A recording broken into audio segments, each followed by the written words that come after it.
Uh, so I was so pleased that Rena started her presentation by admitting she was nervous.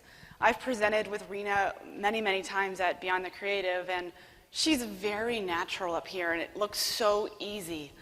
And last year I spoke here for the first time, and about 400 or 500 people in the audience, and it's nerve-wracking whether you do this every day or once a year or never. And so I was so happy someone else admitted they were nervous.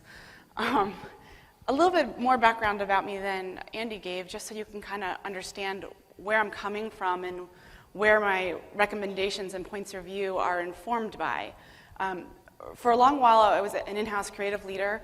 I'll point out that my former team members are sitting here, which is also incredibly nerve-wracking. And I left that about 3 or so years ago to join a consulting firm, Sella, where our exclusive focus is in-house creatives and specifically the operational side. And the reason I made that leap is because what I never was a creative director. So nobody is allowed to judge my slides for creative quality, is what I'm getting at.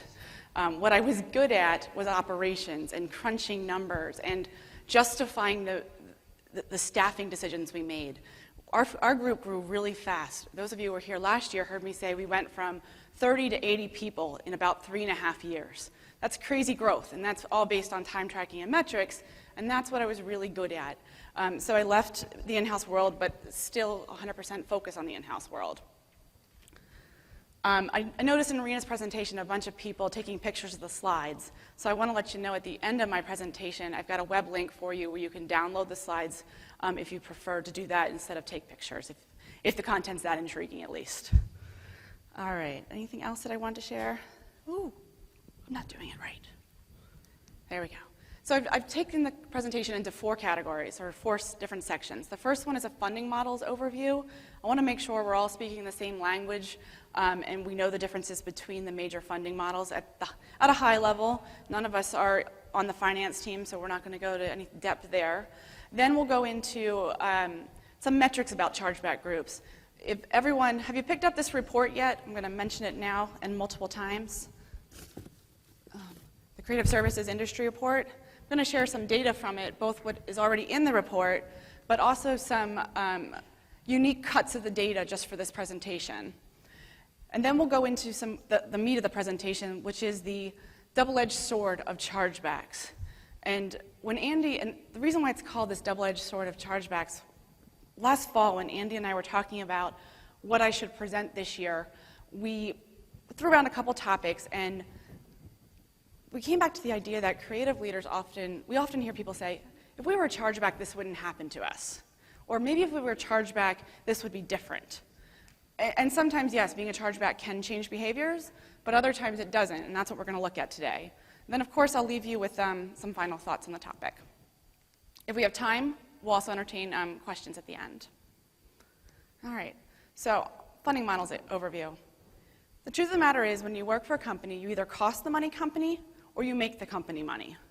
So the revenue-generating business units, sales, R&D, manufacturing, right? So you either research how to make the pills, you produce the pills, or you sell the pills. Then there's the other groups in a company, and here's a couple examples. Your mail services, your IT, your HR, your finance, et cetera. These are cost centers. These departments need to be in place in order to, the cost of doing business, if you will. The other groups wouldn't be able to exist without them. Marketing and creative services typically falls under cost centers as well. You can take our work and relate it to the sales, but there's not necessarily always a direct one-to-one. There are some exceptions to that rule, but typically we're a cost center to the company, which is why when you think about the downturn, a lot of marketing departments got cut because they're not always seen as revenue producing or certainly revenue affecting, but the direct correlation isn't strong enough, and marketing gets cut, and lots of times we do as well. How many folks in the audience had their groups cut 2008, 2009? Yeah, at least about half. So there is no such thing as free creative services, though, right? None of you are free. And let me just get an understanding. How many people in the group are actually chargebacks today? Probably about half again.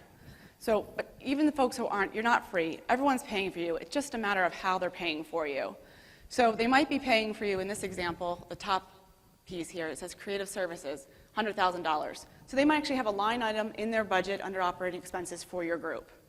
Or it might be hidden in something else, like the G&A line budget, where here it says $100,000, and it might include a ton of other things. So your clients are paying for you. They just might not know how much or where it's even being captured in their budgets. Whereas if you're a chargeback group, they know exactly how much they're paying for you. They might receive an invoice after every single project, or it might be something on a monthly basis, but they can directly understand their cost that they're contributing to creative services. Here's what I'm going to bucket as the major funding models for in-house creative teams. The first two I call implicit funding models, and they're implicit because these are that first category. You're in the G&A line or somewhere else in the budget, and they don't necessarily get an invoice. It's not a transaction-based relationship. The second category are the explicit. Let me step back a second. In the implicit, when you're a free service, I'm going to call it, people can do as much as they want with you or as little as they want with you. They pay regardless of how much they use you. So you might have a department or a business unit who makes $100,000, well, let's be more fair, $5 million revenue a year. They might use you for 10,000 hours of support or 1,000 hours of support. And the business unit that does twice as much revenue as them, so 5 million versus 10 million, they might use you less or more. There is no correlation. They all get to use you as much as they want and as much as you have capacity for, and often more than you have capacity for, probably.